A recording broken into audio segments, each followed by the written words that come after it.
What's up, everybody? I want to talk about a flyer that I put together titled Post Election Punch List. Before I continue about the flyer, I want to recite a quote. There can be no daily democracy without daily citizenry. So basically, that quote encompasses the efforts in the flyer.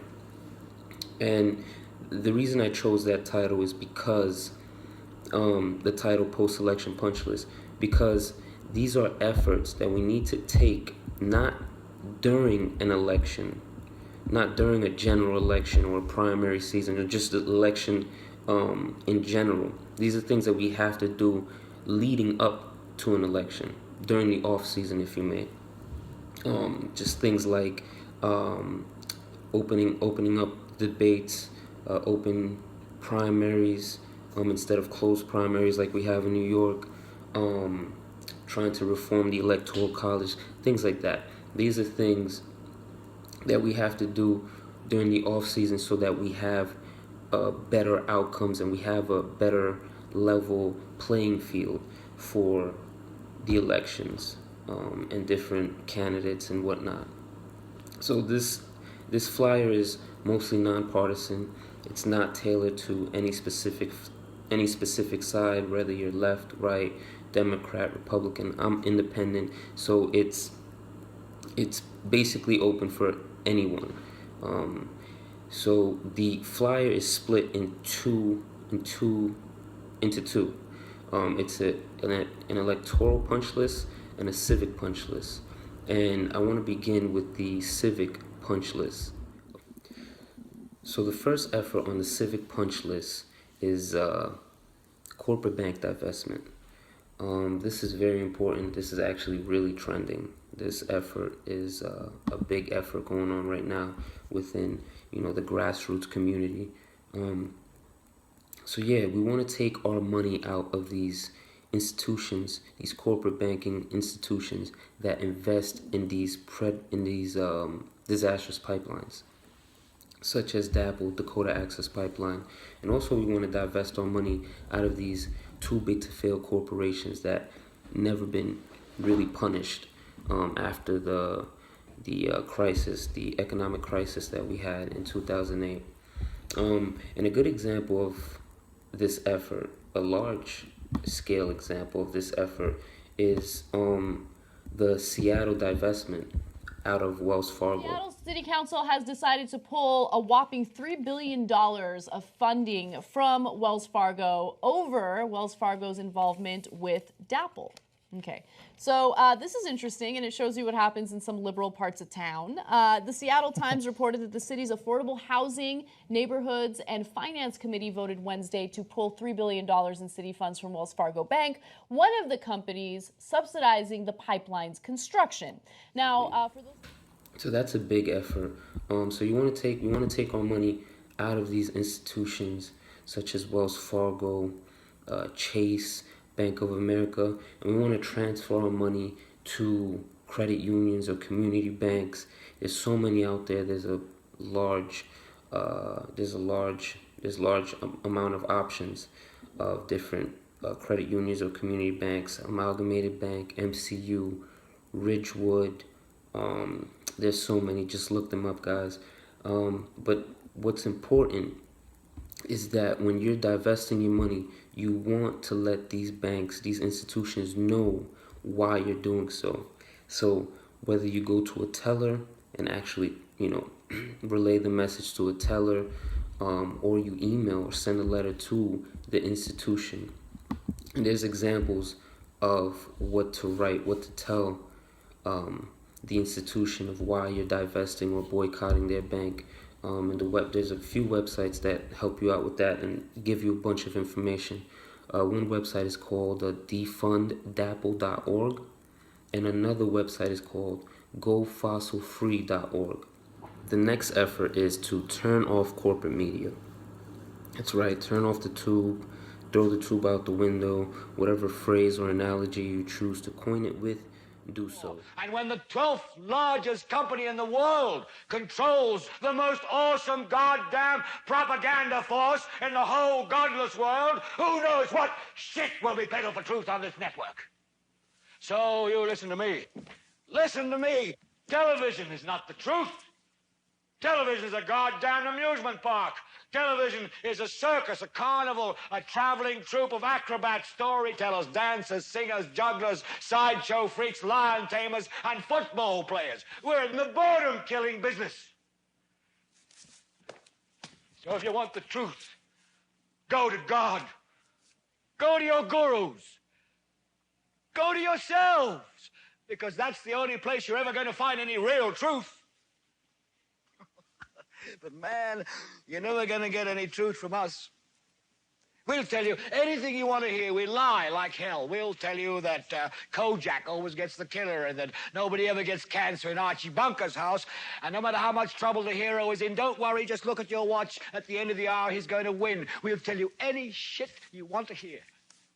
So if your news source is funded by News Corp, Viacom, Time Warner, or Donald Trump's Twitter account, turn it off.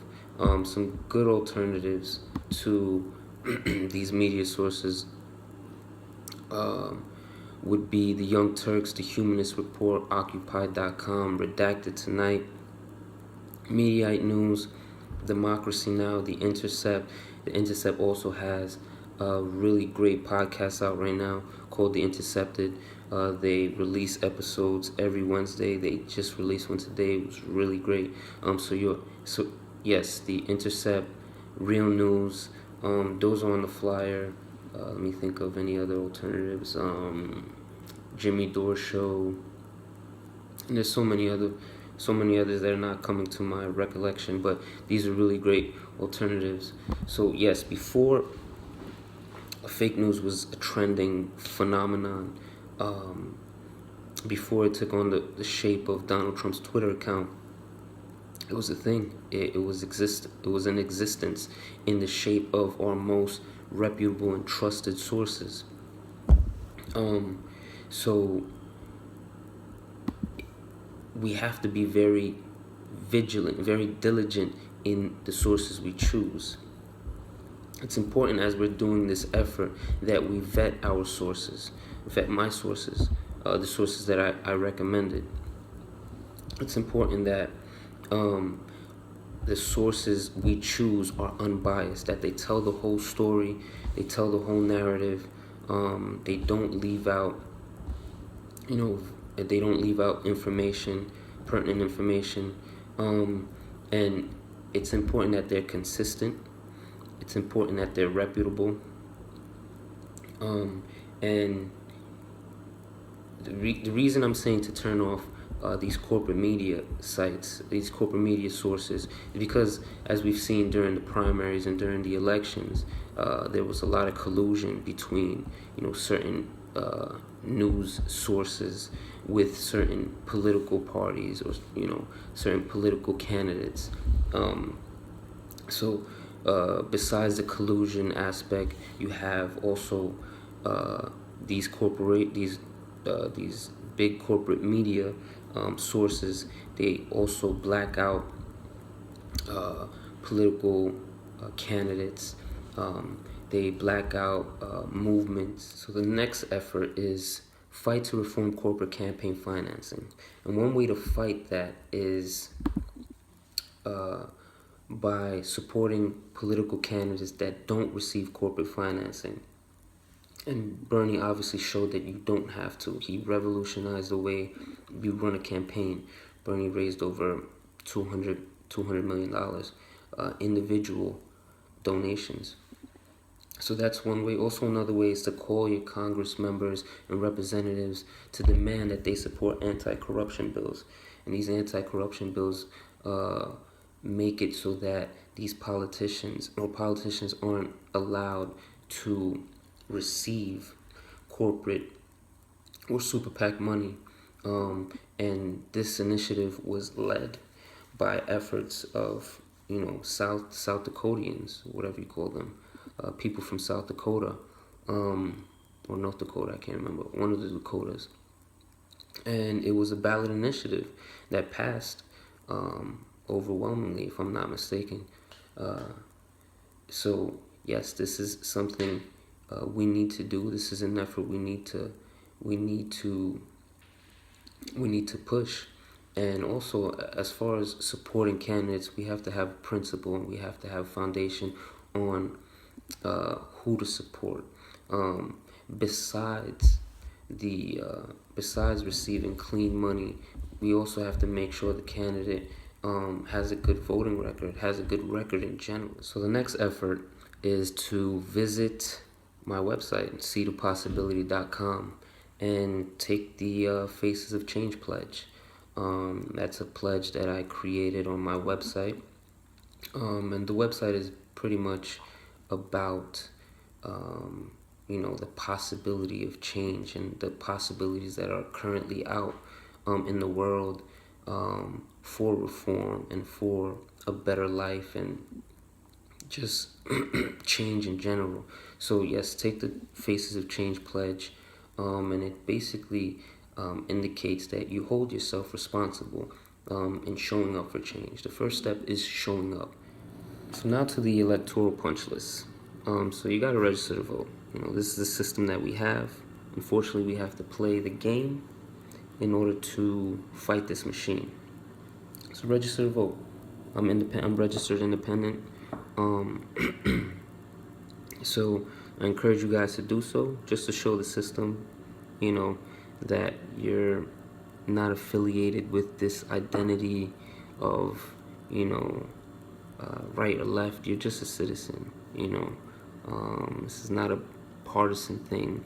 It has nothing to do with party names or affiliations. It has everything to do with the people. And so yes, register to vote. But it's also imperative that you find out your state's rules as far as the way they conduct their elections. Whether it's an open, you guys have, the state has open elections, open primaries, general elections, whatever it is. Do your research on that, because for many of us that were Bernie supporters, unfortunately, I was not unfortunate, but I'm registered independent. So when it was time to vote for Bernie Sanders in the New York primaries, I wasn't able to vote. Even though I switched my party to Democrat just to vote for him, I wasn't switched within that time frame, that confinement that they put on voters, which is not inclusive. So yes, register to vote and make sure you know your state's rules when it comes to elections. So another effort is to mark our calendars for the midterm elections. That's November of 2018. It's important that we strategize and put our momentum in the right efforts, in the right movements, because right now we have the current, we have the flow. The ball is in our court, on our side. So we have to use that momentum and put it in the right direction.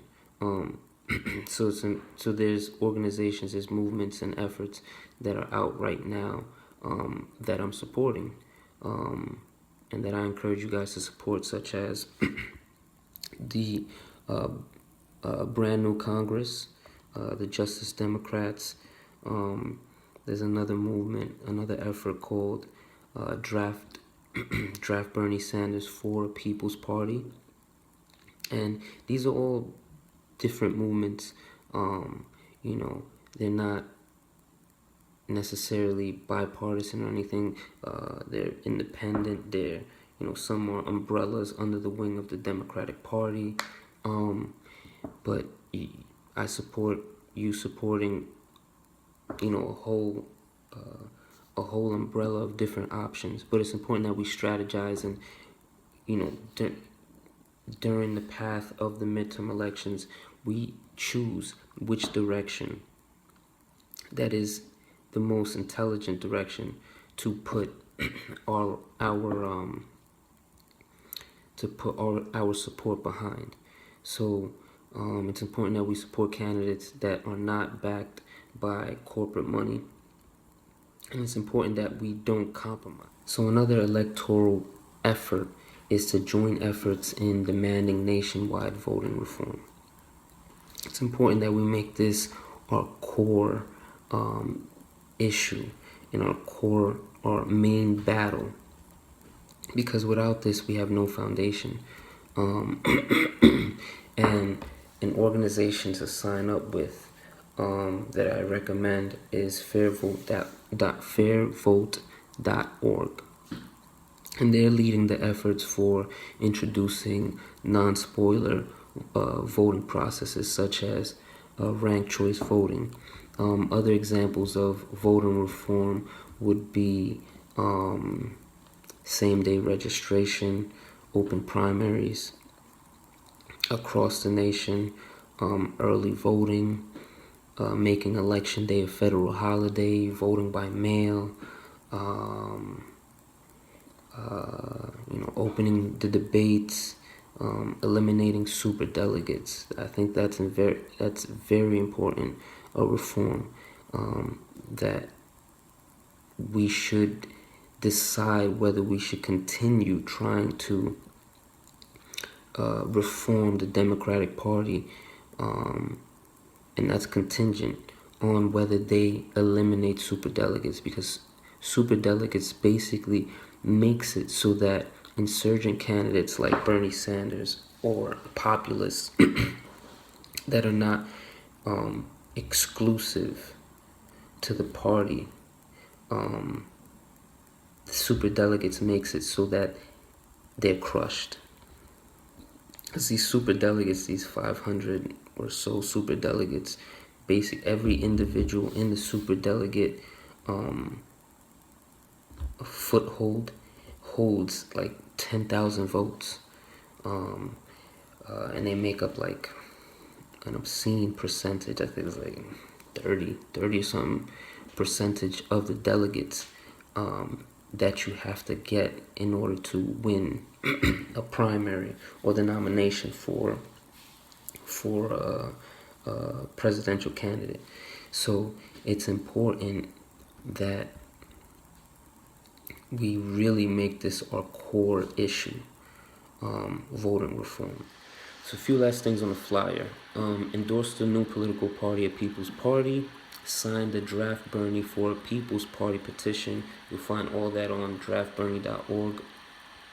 It's a neat movement that Nick Barana is spearheading. I'm sure I butchered his last name, forgive me.